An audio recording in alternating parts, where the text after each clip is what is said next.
Ученици, добре дојдовте во видеото на Училница за предметот Природни науки, наменето за учениците од второ оделение.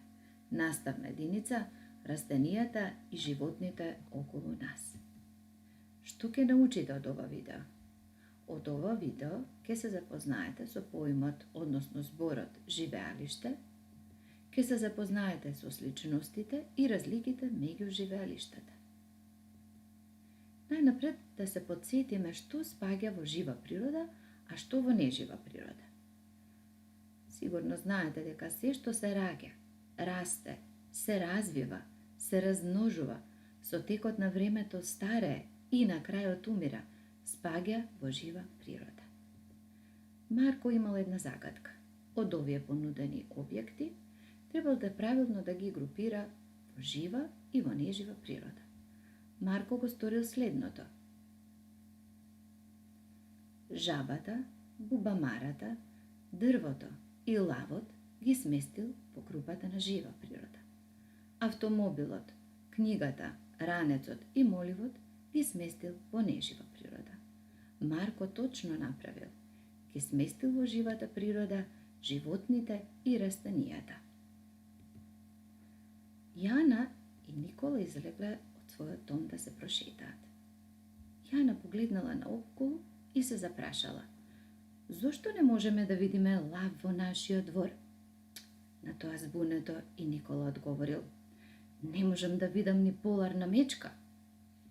Ав, но можам да го видам и чујам моето куче Шарко. Кажете ми, што можеме уште да видиме?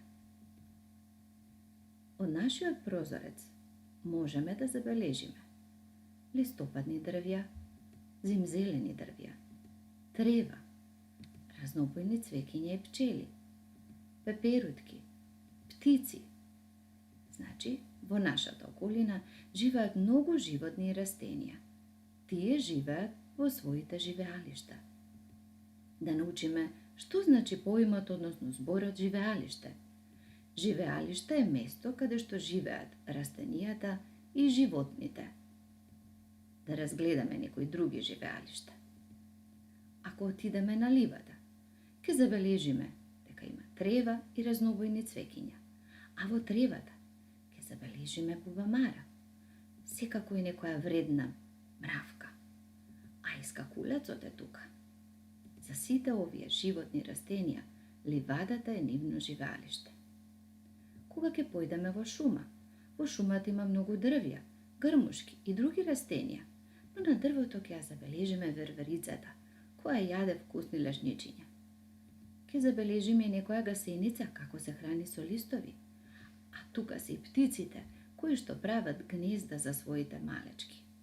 Па ќе кажеме дека на овие животни растенија шумата е нивно живеалиште.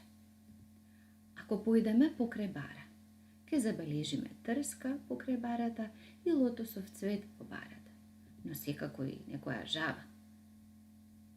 Може би и водна змија, но немој да се плашите. Тука е и штркот, кој што со своите долги нозе и дол клун лесно може да ја улови својата храна во барата. Затоа ќе кажеме дека на овие животни и растенија барата е нивното живеалиште. Од тука ќе заклучиме дека животните и растенијата живеат во живеалишта, каде што имаат услови за живот. Прашањето вас: кое животно може да живее во сите живеалишта? Доколку сакате да го зазнаете одговорот на ова прашање, погледнете го и следното видео.